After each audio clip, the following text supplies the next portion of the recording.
Hello, First Baptist family. We've had our first week back together as a church family for corporate worship. And I'll tell you, it has been so sweet just to see your faces and to hear your words of encouragement as we've come back. I know things are a bit different, but oh, how good it is just to worship with you as a church family.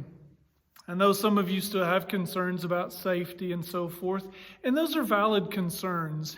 And we want to continue to encourage you to use your own judgment. You guys are smart. You know what's best for you and your family. And so we want to ask you to continue to use wisdom as you try to figure out whether or not this is the right time or a safe place for you and your family to worship.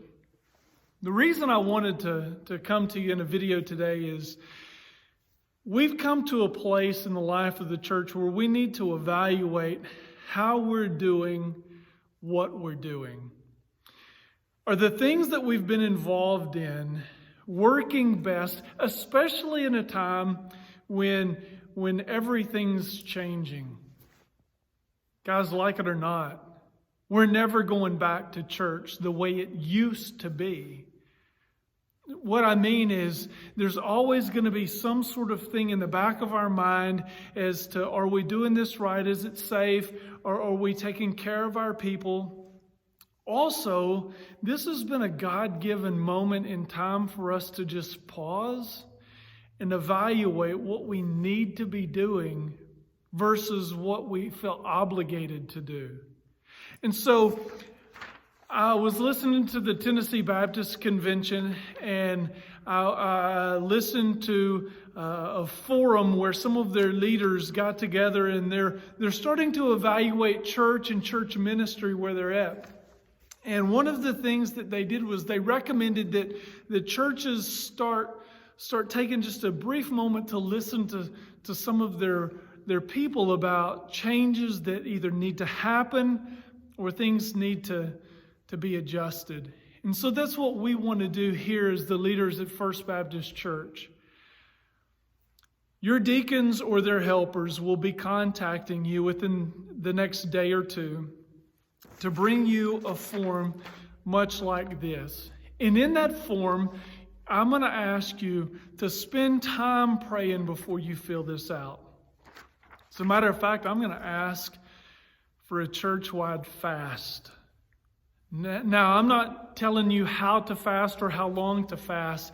Maybe you want to fast a meal a day or two a week, or maybe you want to fast for a day, or maybe some of you are in the practice of fasting for several days. But I'm going to call for a church-wide fast of some sort for you and your family, where you put aside the demands of everyday life, and including meals, and spend time in prayer, asking God about the things that are on this sheet. I'm also asking for this fast to pray for our leaders of this church, because we want to make the right decisions for the health of the body and for the furtherance of Christ's kingdom. And we want to make sure that we hear from you with a heart that's ready to respond. And so let me just share with you what we're asking you to consider. The first thing is it deals with starting, and the question is, what have you seen during the past few weeks that shows a hole in our ministry responsibilities? What do we need to start doing to fulfill the calling Christ has placed on us? So the first thing I want you to think about is what needs to be started. The second thing is, what do we need to stop? What do we need to stop doing because it's either ineffective or not necessary? What do we need to do that yields, or what do we do that truly yields little fruit, that eats up valuable resources of time, talent, and money? What do we need to stop doing that's really undermining what we've been called to do? The third thing is sustain. What do we need to do right now that needs to keep going? What's working well as we seek to focus on our church values and mission statement? What are some things that you've seen over the past few weeks as we've been quarantined and as we've been distancing? What are some things that you've seen that we need to sustain, that we need to just keep going and doing? And then simplify. What do we do that is essential but needs simplified? What ministry or process do we have right now that is too complicated, too busy, or too disorganized? Church, this is a time where we get to evaluate what we do, and please understand there's some changes that are going to have to come. I've mentioned in the message, this is a global change.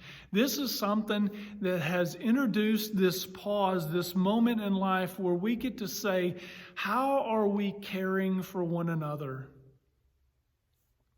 Church, it's not about ministries and budgets and buildings. It's about people following Jesus Christ with all of their heart, introducing people to Jesus as Lord and Savior, about seeing them grow in the knowledge and relationship of Christ. Again, I'm going to ask you, church family, please take this questionnaire to heart. Take it to the Lord in prayer, earnest prayer, asking Him for wisdom, because that's what we as your leaders are doing.